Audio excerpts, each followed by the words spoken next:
ચોક્કસ સ્થાન અને એનો વેગમાન અથવા વેગ એક જ સાથે નક્કી કરવું અશક્ય છે. ઇલેક્ટ્રોનનું સ્થાન અને વેગમાન, હવે તમને આપણે ઉભા હોઈએ તો આપણે સ્થાન આપણી વાત કરી, ઇલેક્ટ્રોનની વાત પછી કરીએ. આપણે કોઈ એક જગ્યાએ ઉભા રહો તો તમારું ચોકસાઈથી સ્થાન નક્કી થશે, પણ વેગ નક્કી થાય નહીં થાય, કારણ કે તમે એક જગ્યાએ ઉભા છો. જો વેગ નક્કી કરવા, વેગ એટલે તમને દોડાવવાનું કે ચલો દોડો એટલે વેગમાન થશે, તો પછી સ્થાન નક્કી કરો તો બે એક સાથે નક્કી કરવું અશક્ય છે. આ હાઇઝેનબર્ગનો અનિશ્ચિતતાનો સિદ્ધાંત કહે છે. તો ઇલેક્ટ્રોન નો ચોક્કસ સ્થાન અને વેગમાન અથવા વેગ બંને એક સાથે નક્કી કરવું શક્ય છે. એક સાથે, આ શબ્દ યાદ રાખજો. ચલો હવે સ્થાન જે છે એની અનિશ્ચિતતાને આપણે ડેલ્ટા એક્સ કહીએ. સ્થાન એક્સ, ડેલ્ટા એક્સ.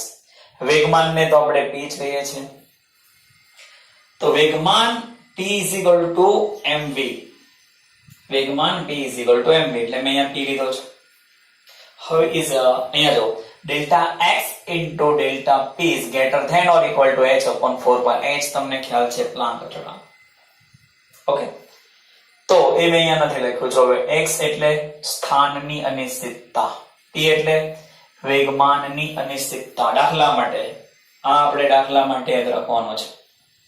બીજી એક વાત, p બરાબર mv, તો ડેલ્ટા p કરીએ તો ડેલ્ટા p બરાબર m શું છે તો કે માસ. માસમાં ડિફરન્સ ન આવે તો ડિફરન્સ ખાલી વેગમાં આવે, એટલે delta p m delta v લખવાનું. તો ત્યાં m એ માસ અને ડેલ્ટા v એટલે વેગની અનિશ્ચિતતા. ઓકે, ચલો હવે સમજૂતી આપે કે આવું કેમ થાય છે. તો આ બંનેનો ગુણાકાર તો ફિક્સ જ છે. હવે આપણે પહેલા પ્રેક્ટિકલ એવી રીતે કરીએ કે જો ઇલેક્ટ્રોનનું સ્થાન ડેલ્ટા એક્સ ખૂબ જ ચોકસાઈથી જાણતા હોય, એટલે કે એનું મૂલ્ય જે છે એ નીચું હોય, આનું મૂલ્ય ઓછું હોય. કોનું? તો કે ડેલ્ટા એક્સ નું. તો ડેલ્ટા એક્સ નું મૂલ્ય ચોકસાઈથી જાણતા હોય, એટલે કે એનું મૂલ્ય નાનું હોય. તો જો આનું મૂલ્ય નાનું હોય તો પછી આ ડેલ્ટા p અથવા ડેલ્ટા v નું મૂલ્ય ઊંચું થઈ જશે. કારણ જવાબ તમારે અચળ લાવવાનો છે. આ ઘટે તો આ વધે તો જવાબ તમારો ફિક્સ આવે. તેનો મીનિંગ કે ડેલ્ટા એક્સ નું મૂલ્ય જો ચોકસાઈથી જાણતા હોય, એટલે કે મૂલ્ય નાનું હોય, તો એનો મીનિંગ કે ડેલ્ટા v નું મૂલ્ય મોટું હશે. એનાથી ઊંધું કરો. જો હવે આપણે ડેલ્ટા v છે એનું મૂલ્ય ચોકસાઈથી જાણતા હોય, એટલે એનું મૂલ્ય નાનું હોય, તો કોનું મૂલ્ય વધી જશે? Delta x. એનો મીનિંગ કે એકનું મૂલ્ય ઘટાડો તો બીજાનું વધી જાય છે, બીજાનું ઘટાડો તો પહેલાનું વધી જાય છે. મતલબ બંને એક સાથે ચોકસાઈથી નક્કી થતા નથી. એ જ મેઇન વસ્તુ આ સમજૂતી આપેલી છે. ખ્યાલ એવો લખવાનું. અહીંયા શું લખવાનું કે ડેલ્ટા એક્સ નું મૂલ્ય ખૂબ ચોકસાઈથી જાણતા હોય, એટલે કે નાનું હોય. જો આ નાનું કરો તો આમાં વધી જાય, આને નાનું કરો તો આમાં વધી જાય. ઇટ મીન્સ બંનેને એક સાથે ચોક્કસ રીતે નક્કી કરી શકાતા નથી. આ જ લખાણ છે. બીજું, હવે ભૌતિક માપન કરીએ, એટલે કે ઇલેક્ટ્રોનના સ્થાન અને વેગમાન, જે વેગ અથવા વેગમાન, એ બંનેનું ભૌતિક માપન કરીએ તો રિઝલ્ટ મળે, પણ રિઝલ્ટ હંમેશા અસ્પષ્ટ હોય, સ્પષ્ટ ન હોય, ચોકસાઈ ન હોય એની અંદર, અને ચિત્ર ધૂંધળું હોય. મતલબ આપણને સમજ ન પડે એ ટાઈપની વસ્તુ હોય છે. ચલો તો હવે આગળ આપણે જોઈએ. તો પહેલા જો આ રીતે તમારે સિદ્ધાંત અને સમજૂતીના થી લખી દેવાનું છે. સૂત્ર યાદ રાખજો, delta x into delta p is greater than or equal to h upon 4 pi. Next જોઈએ. હવે મિત્રો અહીંયા ઇલેક્ટ્રોનનું સ્થાન આપણે ચોક્કસ રીતે નક્કી કરવાનો એક પ્રેક્ટિકલ કરીએ. તો એક વસ્તુ વિચારીએ કે આપણે કોઈ પણ વસ્તુ જે છે એનું માપન કરવા માટે માપપટ્ટીનો યુઝ કરીએ તો એ અંકિત કરેલો હોય છે, એટલે એની અંદર કાપા હોવા જોઈએ. ઓકે, એવી રીતે ઇલેક્ટ્રોનનું સ્થાન નક્કી કરવું છે તો જે ઇલેક્ટ્રોનનું જે પરિમાણ છે, સાઈઝ, એના કરતા ઓછું પરિમાણ વાળી અંકિત કરેલી માપપટ્ટી વાપરવી પડે. એટલે ધારો કે જાડાઈ આટલો પોઠો છે, બરાબર, તો એની જાડાઈ એના કરતા પણ ઓછી જાડાઈ ચોકસાઈ પૂર્વક માપી શકે એવું સાધન હોય તો જ આપણે એની જાડાઈ ચોક્કસ પૂર્વક માપી શકીએ. સેમ એવું કે જો ઇલેક્ટ્રોનનું સ્થાન આપણે ચોક્કસ રીતે માપવું હોય તો આપણે એવી માપપટ્ટી એટલે કે એવી અંકિત કરેલી માપપટ્ટી હોવી જોઈએ કે જેમાં ઇલેક્ટ્રોનના પરિમાણો કરતા ઓછું પરિમાણ એની અંદર હોય, એટલે એ એકમ એની અંદર હોવો જોઈએ. સોલ્વ કરવા કે ભાઈ ઇલેક્ટ્રોનનું જે પરિમાણ છે એના કરતા ઓછું પરિમાણ માપે એવી માપપટ્ટીનો ઉપયોગ કરવાનો છે. સમજ પડી? એનું જે પરિમાણ છે એના કરતા ઓછું પરિમાણ માપી શકે એવી માપપટ્ટીનો અહીંયા આપણે ઉપયોગ કરવાનો છે. અને બીજું ધ્યાન રાખજો કે ઇલેક્ટ્રોન તો એક બિંદુ બહાર છે આવી રીતે, અને એને કોઈ પરિમાણ હોતો નથી, પણ અહીંયા આપણે ખાલી વિચારેલું છે. તો અહીંયા આપણે જોઈએ, આનો યુઝ કરીએ કે ભાઈ ઇલેક્ટ્રોન તમારે જોવો હોય, ઇલેક્ટ્રોન જોવો હોય, અવલોકિત કરવો હોય તો શું કરવાનું? તો કે ઇલેક્ટ્રોન પર પ્રકાશ અથવા વીજળી જે છે એના પ્રદીપ્ત કરી શકાય છે. તો ઇલેક્ટ્રોન જે છે એટલે ફોટો ઇલેક્ટ્રિક અસર, ધાતુની સપાટી પર જ્યારે પ્રકાશ આપે ત્યારે ઇલેક્ટ્રોન શું થાય? ઉત્સર્જિત થાય છે. એમ તો ઇલેક્ટ્રોનને અવલોકવા માટે, મતલબ ઇલેક્ટ્રોનને જોવા માટે ઇલેક્ટ્રોનને કેવી રીતે? તો કે પ્રકાશ અથવા વીજળી જે છે એના દ્વારા પ્રદીપ્ત કરી શકાય છે. બીજી વાત, તો એના માટે શું કરવાનો છે? ફોટો ઇલેક્ટ્રિક એટલે ફોટો નાપાત કરવાનો છે. તો અહીં જે તમે પ્રકાશ વાપરો છો એની તરંગ લંબાઈ લેમ્બડા જે છે એ કેવી હોવી જોઈએ? મેં તમને કીધું એમ કે ઇલેક્ટ્રોનના જે પરિમાણ છે એના કરતા ઓછી હોવી જોઈએ. આનો ફાયદો શું થાય? તો આ સૂત્ર જુઓ, ફોટોન P = h/λ. જેટલો લેમ્બડા ઓછો હશે, તરંગ લંબાઈ જેટલી ઓછી, એટલો ફોટોનનો જે વેગમાન છે વધારે હશે. તો આવા પ્રકાશને એટલે કે ઊંચો વેગમાન ધરાવતા ફોટોન એ જ્યારે ઇલેક્ટ્રોન સાથે અથડાય છે ત્યારે એની ઉર્જાની આપલે થાય છે, અને ફાઇનલી અથડામણને કારણે એનો વેગ વધે છે. એનો મીનિંગ કે આ પ્રક્રમથી તમે ઇલેક્ટ્રોનનું સ્થાન તો ચોક્કસ તમે માપી શકો છો, પરંતુ અથડામણ થઈ ગયા પછી એનો વેગ ચોક્કસ રીતે માપી શકતા નથી. આ ફરીથી એકવાર સમજાવું છે. જો આપણે ઇલેક્ટ્રોનનું સ્થાન નક્કી કરવું છે, તમે હમણાં કીધું કે કોઈ પણ વસ્તુ માપવી હોય, જાડાઈ હોય, લંબાઈ હોય, કોઈ બી, તો એનું જે ચોક્કસ માપન જે છે એ કેવી રીતે નક્કી થાય? ધારો કે આટલું જાડું પૂઠું છે, ઓકે, તો ચલાવજો, આટલી જાડી વસ્તુ છે, તો એનું જાડાઈ માપવા માટે જે સાધન આવે, તો આનાથી પણ ઓછી જાડાઈની બી ચોકસાઈપૂર્વક માપી શકતું હોય, એટલે કે એનામાં ત્રુટિ ન હોય તો જ આટલી જાડાઈ માપવાની છે, તો જ મપાશે ને ચોકસાઈપૂર્વક. હવે ચાલો આટલી ત્રુટિ હોય, આનાથી હવે આટલું જાડું માપી શકતું હોય, તો આ વસ્તુ જે છે તમે માપી શકવાના નથી ચોકસાઈપૂર્વક. એ જ વસ્તુ છે ઇલેક્ટ્રોનનું સ્થાન જો ચોક્કસપૂર્વક તમારે માપવું હોય તો ઇલેક્ટ્રોનનું જે પરિમાણ છે એના કરતા ઓછા પરિમાણવાળી અંકિત કરેલી માપપટ્ટીનો ઉપયોગ કરવો પડે. બીજી વાત, ઇલેક્ટ્રોન જોવો હોય તો ઇલેક્ટ્રોનને કેવી રીતે? પ્રકાશ અથવા વીજળીથી પ્રદીપ્ત કરી શકાય છે. અને આ જે તમે પ્રકાશ વાપરો છો એની તરંગ લંબાઈ ઇલેક્ટ્રોનના પરિમાણ કરતા ઓછી હોવી જોઈએ, કારણ કે જેમ તરંગ લંબાઈ ઓછી એમ વેગમાન વધારે, એટલે ઊંચા વેગમાન ધરાવતો જો ફોટોન એના પર અથડાય ત્યારે ઇલેક્ટ્રોનની ઉર્જામાં ફેરફાર થાય અને ઇલેક્ટ્રોન જે છે એના વેગમાં ફેરફાર કરશે. એટલે તમે આ પ્રક્રમથી એટલે કે આ પ્રેક્ટિકલથી એનું સ્થાન ચોક્કસ રીતે માપી શકો છો મિત્રો, પણ અથડામણ પછી વેગ એટલે કે વેગ અથવા વેગમાન એને ચોક્કસ રીતે માપી શકતા નથી. આમાં ખ્યાલ આવ્યો તમને? ચાલો હવે બીજી વાત. મિત્રો અમે આગળ તમને કીધું હતું કે હાઇઝનબર્ગનો અનિશ્ચિતતાનો સિદ્ધાંત લખીએ તેનું મહત્વ અને મર્યાદા. તો વચ્ચે હમણાં જે આપણે જોયું પેલું માપન પટ્ટી વાળો પ્રયોગ, એ એટલું બધું આઈએમપી નથી ને એક્ઝામમાં આપણે પૂછતા પણ નથી. આપણે ખાલી એવું પૂછીએ છીએ કે હાઇઝનબર્ગનો અનિશ્ચિતતાનો સિદ્ધાંત લખો. એ સિદ્ધાંત કયો હતો? તે સિદ્ધાંત એ હતો કે ઇલેક્ટ્રોનનું સ્થાન અને વેગ અથવા વેગમાન બંને ચોકસાઈપૂર્વક એક સાથે નક્કી કરી શકાતા નથી, અથવા નક્કી કરવા અશક્ય છે.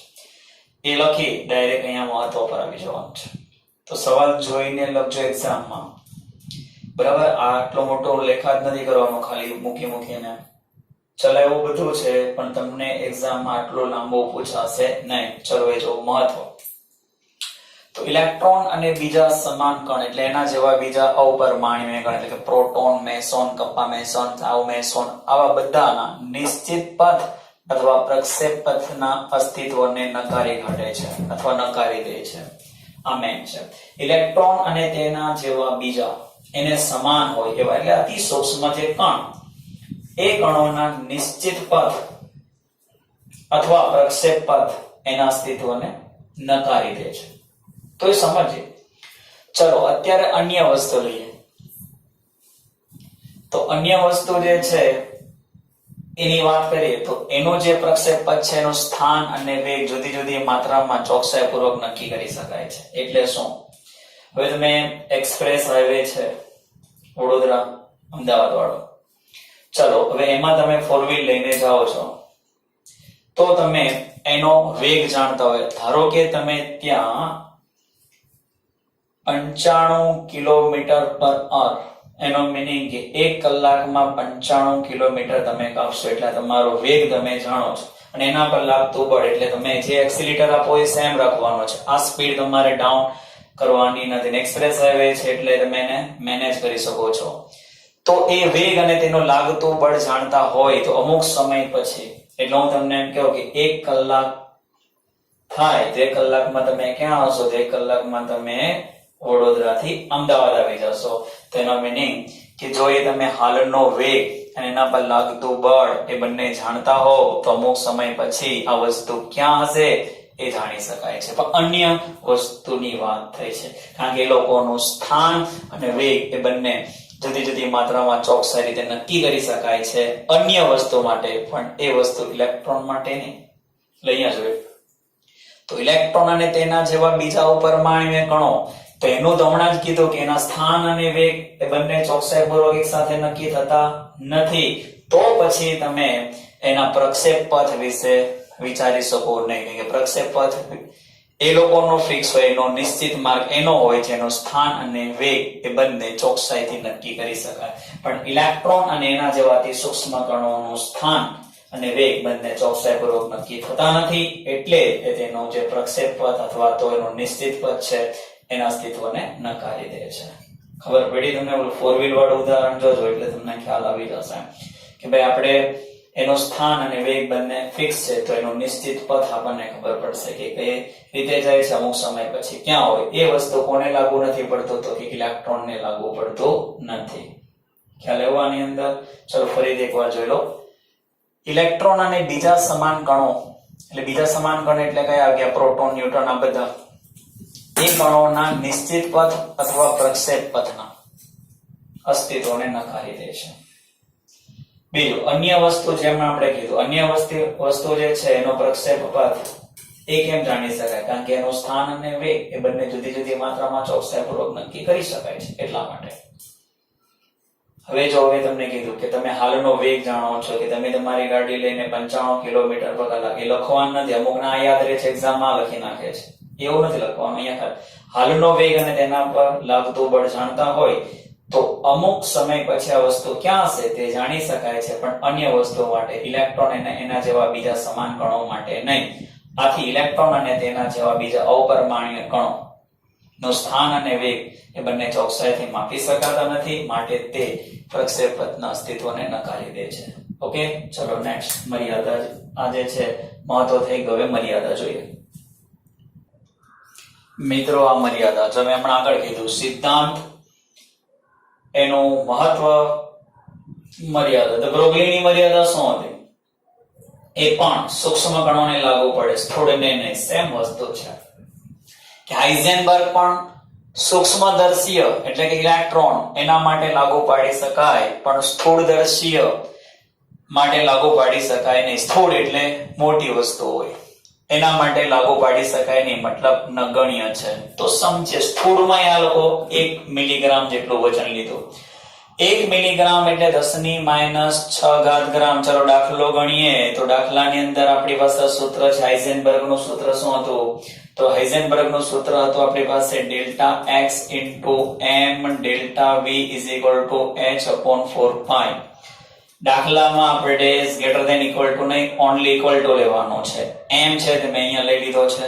ઓકે ચાલો તો delta x into delta v is equal to h upon 4 pi m. h ની કિંમત 6.626 into 10 raised to minus 34, 4 ની જગ્યાએ 4, pi ની કિંમત 3.14 ગુણ્યા m કેટલો લેવાનો છે કે 10 ની -6 ઘાત લેવાનો રહેશે. હવે જ્યારે તમે આનો કેલ્સિયસ કરો 6.626 ભાગ્યા 4 ભાગ્યા 3.14 કરશો એટલે આન્સર કેટલો આવશે 0.52 ગુણ્યા 10 ની -28 ઘાત metre square into second inverse. આ મૂલ્ય કેવું છે 10 ની -28 ઘાત એટલે ખૂબ જ નાનું હોવાથી એને આપણે ઇગ્નોર કરી શકીએ છીએ એટલે નગણ્ય છે. ઓકે, ચાલો તો મિત્રો હવે ઇલેક્ટ્રોન માટે જોઈએ તો ઇલેક્ટ્રોન એ હેમાં આવે સૂક્ષ્મદર્શી વસ્તુ. તો સેમ સૂત્ર delta x into delta v is equal to h upon 4 pi m. h ની કિંમત તમને ખબર છે 6.626 10 raised to minus 34, 4 ની જગ્યાએ 4, pi ની જગ્યાએ 3.14, m કેટલો લેવાનો 9.100 આપણે ખબર ને 9.109 એટલે 9 10 9 એ રીતે લેશો તોય ચાલશે. 9.11 ગુણ્યા 10 ની -31 ઘાત લેશો તો પણ ચાલશે. કેલ્સિયસ કરશો એટલે જવાબ આવશે 0.057 ગુણ્યા 10 ની -3 ઘાત. તો આને સેમ લાવવા માટે 0.5 કરીએ તો 10 ની -4 ઘાત એટલે આ તો ઈઝીલી તમે માપી શકો છો. તેનો અર્થ એવો થયો કે હાઇઝનબર્ગ જે છે તો હાઇઝનબર્ગ જે છે એ સૂક્ષ્મદર્શી વસ્તુઓ માટે લાગુ પડે છે જેમ કે ઇલેક્ટ્રોન માટે લાગુ પડે છે, પણ સ્થૂળદર્શીમાં તમે જોયું 1 મિલીગ્રામ વજન છે તો પણ આપણે નગણ્ય છે. બીજું તેનો મીનિંગ કે આમાં કંઈક સુધારો કરવા જેવો છે.